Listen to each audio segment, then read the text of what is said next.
maglaro sa labas, pero mainit eh. Wala na naman pasok ngayon ah. Baka bukas wala na naman. No, mga bata?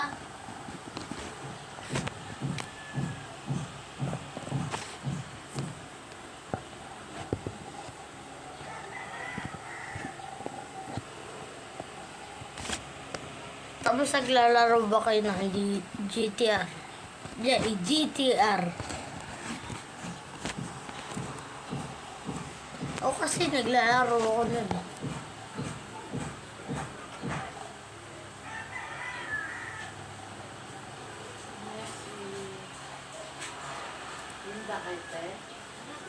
Tapos pagkatapos maglalaro na ako ng badminton sa labas.